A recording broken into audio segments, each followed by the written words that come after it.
me to leave you with this interesting feature. It is round and comes in different shades, covered with spines and hair-like prickles with yellow flowers and a few edible purple-reddish fruits. It's not clear when the plant was introduced in Kenya, but residents of Laikipia County say the invasive Opuntia species, which has taken over the grazing land and residences, was introduced by colonial masters who settled in the area in 1950s.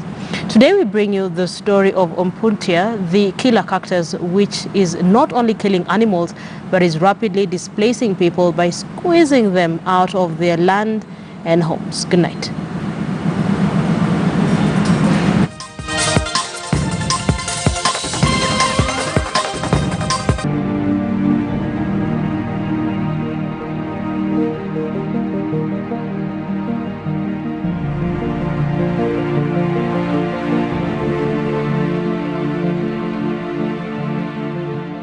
Opuntia stricta is a common weed of semi-arid, subtropical, tropical and warmer temperate regions.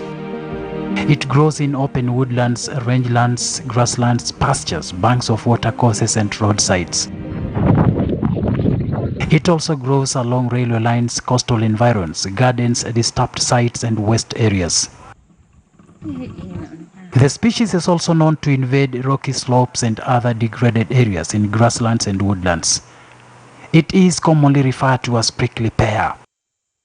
It is a shrubby, erect plant extending end to end with a growth height of up to 2 meters, producing lemon yellow flower, followed by purplish reddish fruits. The Opuntia stricta has come up to show that it is very competitive compared to other species within Laikipia and Samburu. This is Laikipia North. From these aerial images, it is clear the entire area could soon be under complete cover of the invasive Opuntia stricta. It is an invasive species that once introduced in a given area, it colonizes the entire ecosystem. It is especially quick to inhabit hot, open environments with sandy soils. It does not allow any other plant to grow alongside it. The invasive Opuntia stricta completely renders the entire environment useless and less productive. It captures the environment, literally. An invasive species is any plant, whether exotic or indigenous, that has characteristics that outweigh other plants in the ecosystem that they live in. In this case is that the ecosystem gets distorted so that it loses what we call the ecological integrity. These plants are bringing a lot of ecological competition, destroying biodiversity. You see now when we have the cactus everywhere, it suffocates other indigenous vegetation. Cactus, or rather the Opuntia that we are dealing with at the moment, it does well when the degraded place has no other vegetation that will be able to suppress its growth. The plant was introduced here in 1950s by a colonial governor for its domestic ornamental use. It produces bright yellow flowers which have pinkish or reddish colored markings on the outer petals, with the yellow to yellowish orange flowers making the species even more appealing. And so it was quite easy for the residents here to embrace the Opuntia plant. The plant has grown into a very serious problem here in Laikipia North. People have abandoned their homes and villages. They have been displaced. Some have been marooned and their access prevented. And worse still, people, livestock and wild animals have been injured. Hii kitu ilikuja katambaa tu kama zua tujui ni nini na tukuwa na jua ubaya yake. Sasa muda miaka 15 sasa miaka 15 tunaanza kuona ubai mududu. Inaanza kuharibu mambuzi mdomo, ng'ombe, tena kama ng'ombe ikifanya hivi inajiweka kwa masho. Mtu alikuwa karibu na mbuzi 100. Sasa hivi ukienda kwaka kwa karibu na mbuzi 20 sababu hii matunda inakula mpaka inamwadiza mdomo. Na hata inapoteza masho. Na hata ng'ombe iko namna hiyo, na sasa hivi kupita pale ukute ng'ombe inatoa tu ulimi hivi sababu ya kula hii matunda. So when this plant was brought here, it lacked the natural predator who will consume it. So that is how this plant, they colonized the entire area because animals were not feeding on it. I understand that there's only one organism that feeds on on cactus. That is a cochineal insect. This is Loisukut village, and community members have had enough of it. Pasture for the animals is a scarce resource here. Yet, Opuntia stricter weed is placing a further strain on an already overstretched resource. They are losing their land. Most of them are no longer residing in the homes they used to live in a few years ago. The homes have been invaded not by people or animals, but by the invasive Opuntia species. Over time, it has spread and has occupied most of the more of the space that initially was having pastures. Sababu wakati sisi tulikuwa watoto hapa huko ukilala hivi chini huko unaonekana sababu ya nyasi. Lakini sasa hivi unaona hii kunjwa imeleta hata kufanya niniwe kwa mitaro. Sababu sasa hii nyasi haimei. Sasa tukajitolea kusema washa tukate ndio ardhi yetu irudi vile ilikuwa. Ikiendelea hivi venye inaendelea, baada ya mwaka yenye inakuja hata sisi tutatoroka, lakini venye sisi tunafikiria saa hii kama youth ya hapa saa hii tunang'ang'ana kabisa kutafuta namna ya kuondoa hizi vitu. For long they lived seeing the weed grow and spread. The situation was all okay until their livestock began to die. And whenever they slaughtered their animals, the intestines and the larger portion of their digestive system would exhibit signs of corrosion, inflammation and rottenness. If they are not losing their animals, they are being squeezed out of their homes. About 10 to 15 years ago, this village of Loisukut in Laikipia County was full of herders and livestock, but not anymore. After feeding for so long on the Opuntia fruit, thousands of livestock have since died, prompting a massive migration of herders with their animals who have since moved to safer grounds. Tunajenga kama kikundi ya kina mama. Sasa tukajengeana manyumba na hiyo matanga. Wakati kikundi tulianza kudhuru mali yetu, kila msana hama na yake, ameona ya huyu imeisha, imekuwa kidogo, anahamisha yake na toroka. Ikiendelea kumea hakuna mtu, hasa ndio tulifanya sisi tufikirie. Maana tunaona vya tupunguza sisi wote. Na tuna mali tunaenda. Kwa hivyo hii kitu ikiendelea hata miaka 3 nyingine, hakuna watu hapa. Nakumbuka sisi tukiwa watoto, watu walikuwa wamejaa hapa hivi. Kukiona kama ngambo ile watu wamejaa, ngambo hii wamejaa. So as an organization, one of the interventions that you're working on is to sensitize the community that in their day-to-day activities, there are things that threatens the ecosystem. One of them, if there is uncontrolled grazing, you find that when you keep animals within a concentrated place for a longer time, they degrade the environment in the sense that all the vegetation, including the adaptable grasses, is gone because of the continuous feeding systems.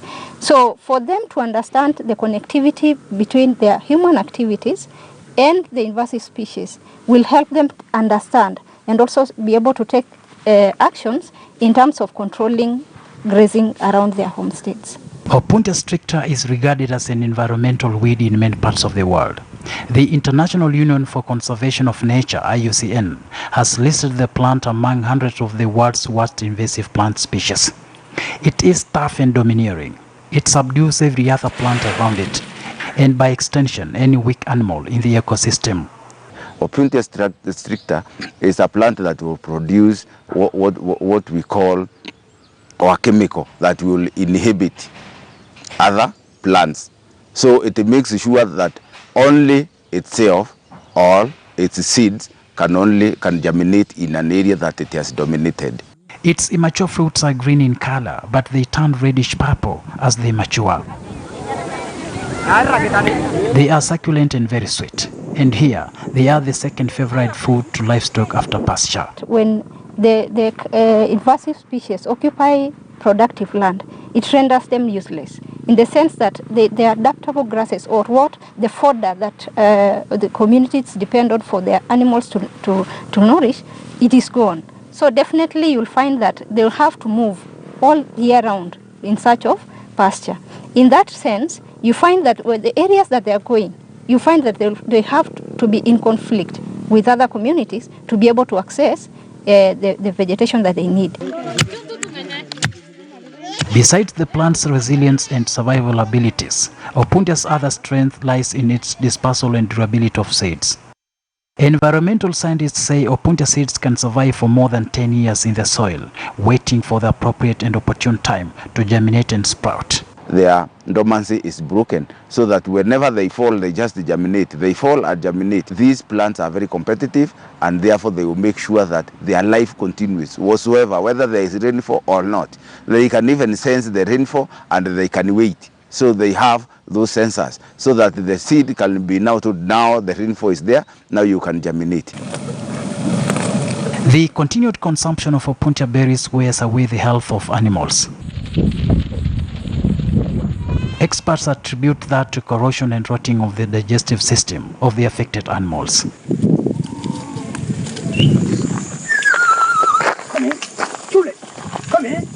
Goats, sheep, cows and camels all love Opuntia berries, otherwise known as prickly pears. Yet the more they feed on the berry, the harder it becomes for them to feed well on pasture. As they feed on the Opuntia over time, the spikes have a great effect on the digestive system or the alimentary canal of the livestock, because as they consume it, the tiny spikes, they go along sticking along the alimentary canal over time, so that in the long run the digestive system cannot work properly. So ikianza kukula inapata addiction. Ni kama tu mtu anakulaga miraa anapata addiction, sasa ni ile haisi acha. Kwa hivyo konda akiwa addiction ni hivyo.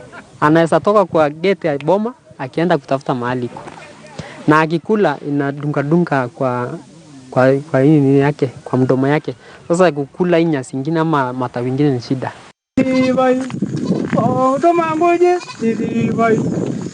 This herder at Ilpolei village has seen his livestock reduce steadily in numbers. And like many others here, he continues to count losses even as he sings and watches over his grazing animals.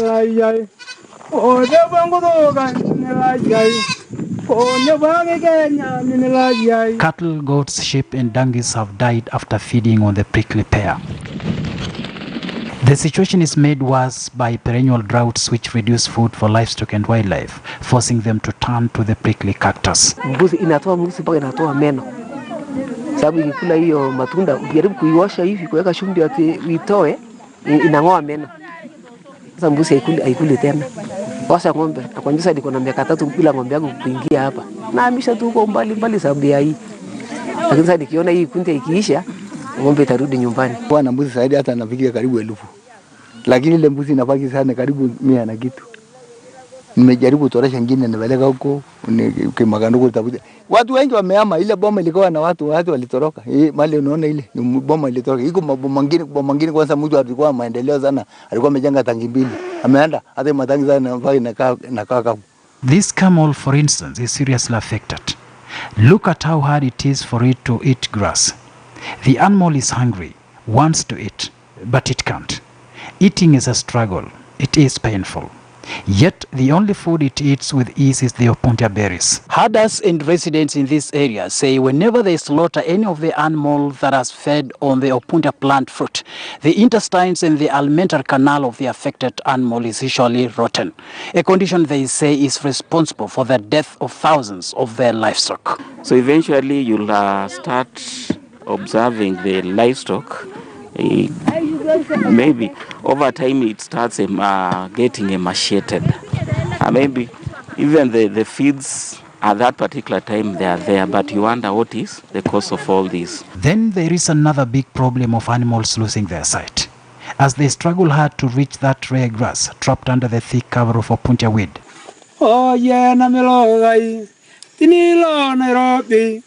The spikes and spines on the Opuntia berries prick and get lodged in the animal's eyes. And so, if an animal is not having a destroyed mouth, tongue, throat and intestines, it could be blind. As pastoralists, they entirely depend on livestock for livelihood support. And because of that, it has become a great concern. What can they do, or what can we do so that we solve this problem? Kila siku, kila jioni, kama ng'ombe yako ni 20, kila jioni ng'ombe kama 10 hawaoni. Kwa hivyo hiyo ni kazi unafanya kila siku. Unajiweka kama duty kila jioni. Unakuja unaanza kutoa hiyo nini zao. hizo mashindano zao. The fruit in itself has an addictive nature. When the animals feed on it, obviously tomorrow and the day after will want to go back to it. And you find when the animal is taken to the market, because that's what the community depends on, when they sell the animals, they'll be able to take their children to school. You find that when they slaughter that animal, all the intestines is thrown away because it cannot be fed on. The killer cactus is not just dangerous to domestic animals. Wildlife and especially elephants are not spared either.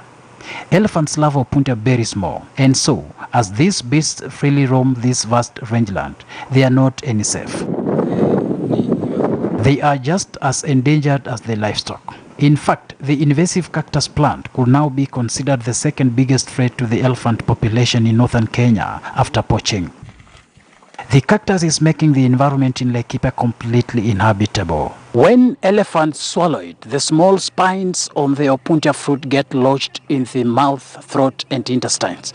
And because this makes it difficult for the affected animal to swallow or eat any other food, they eventually starve to death. When the animal becomes weak, the ecosystem eliminates the animal. Survival for the fittest. It is not fit to move longer distances due to the problem within the digestive system. Anything that threatens livestock threatens the existence of pastoralists.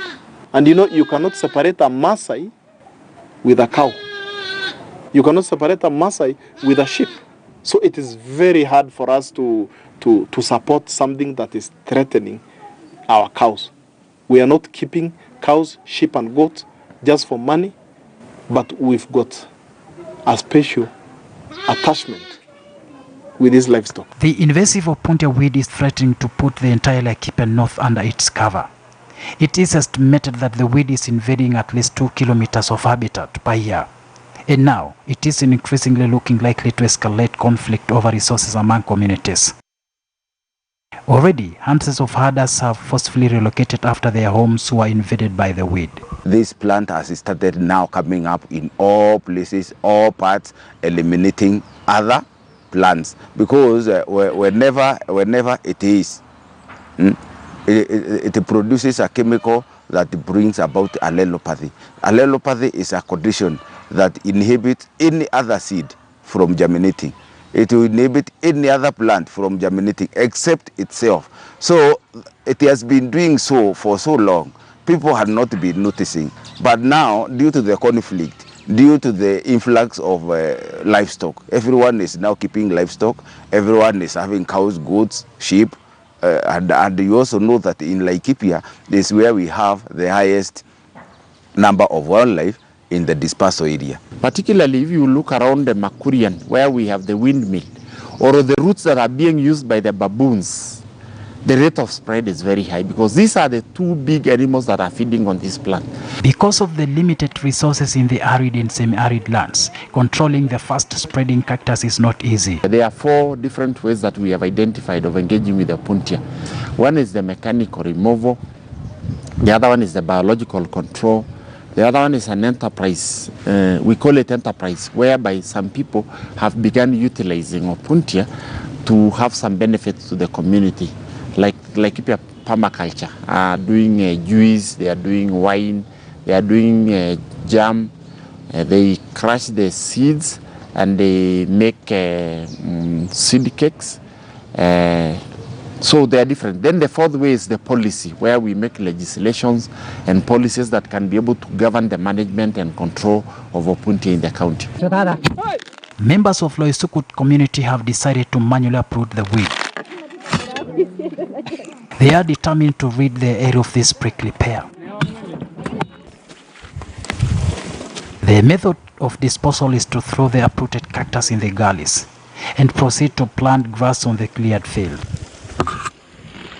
An approach considered not so effective and appropriate. As this plant dies and decomposes, it will produce the allelopathy that I'm talking about, the chemical that will inhibit anything else growing. So you might come with whichever species of grass, plant it there, and in the first filio generation of the grass growing, then also it might not grow in the next season. Tukiweka mtaro hivi tukiona itaendelea, tunashukua ile mdudu tunakuja kuekelea juu, tunafikiria sana vile tunaweza maliza hii kitu.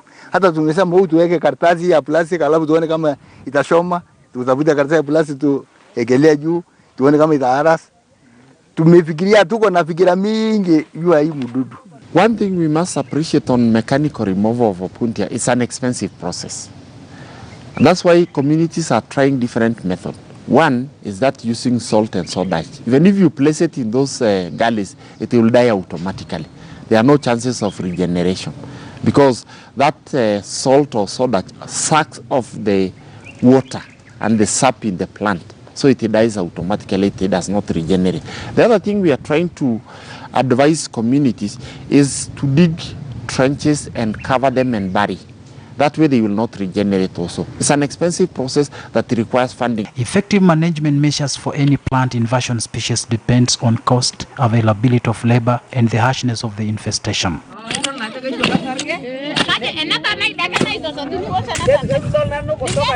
There are individuals and groups that are innovatively commercializing Opuntia stricta by producing jams, juices, and biogas.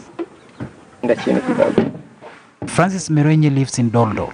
He has decided to use Opuntia plant to produce biogas. And that's why we are trying to,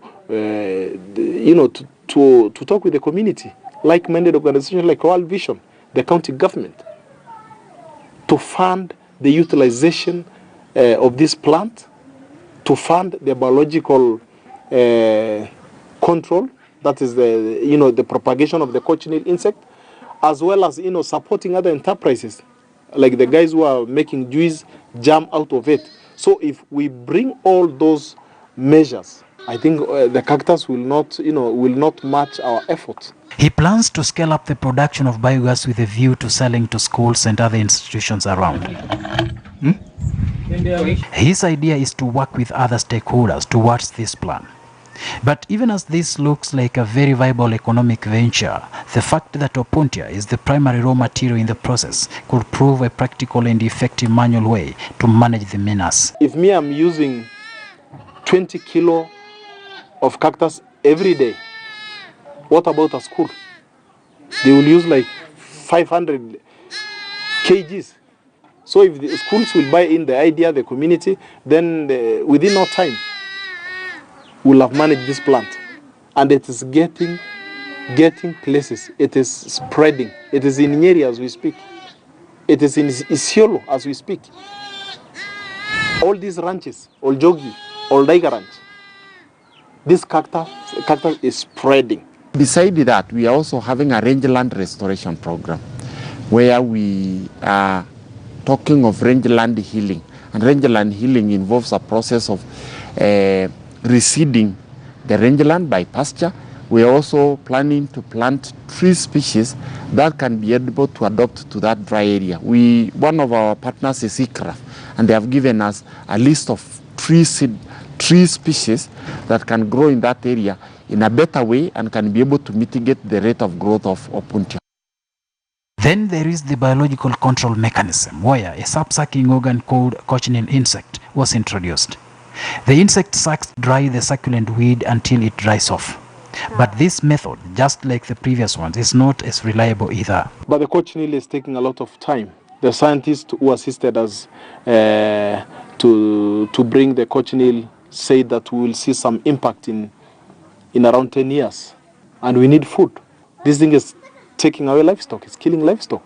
It's encroaching into our land. It's making our land smaller and smaller. And you know the story of Laikipia.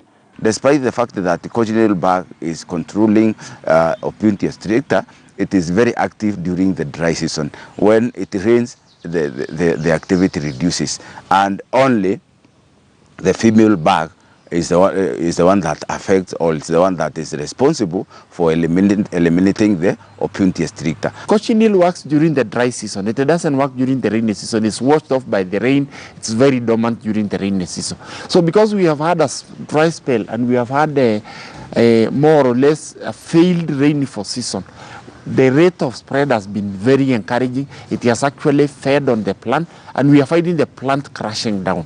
It appears controlling the spread of this dangerous cactus weed may not be fully realized. As elephants and other animals feed on the juicy cactus fruits, they scatter fragments of the plant as they roam the grazing lands. And when they eat the fruit, the seeds spread through their droppings. You have eliminated it in one point, but you have transferred the problem into another point. So in this case, I think that despite the fact that we will be using the mechanical removal, then also we might end up transferring this problem somewhere else. So I think we need to have another way of maybe destroying or making sure that these sins are not transferred. Our main goal is to be able to eradicate and restore rangeland restoration. In that case, where communities also coming in and address by their own self by uprooting the plant. When you look at the plant in itself, it has a reason why it is there. One, it plays a very critical role in stabilizing the soil, limiting soil erosion. So when you do uproot it without introducing another favorable plant or rather anything that will occupy that space, you find that you're leaving that land more threatened than it is. So as a program, we are coming in with rangeland restoration through reseeding, where those communities, when they are approved, we provide grass seeds, which are they can do well in this area and also will be able to plant in that place. Experts say the best form of managing the invasive species is prevention. If prevention is no longer possible, it is best to treat the weed infestation when they are small to prevent them from establishing. Controlling the weed early before it matures reduces future problems. And finally, control must be best applied to the least infested areas before dense infestations are tackled. Shadrach Miti, KT News in the county of Laikipia.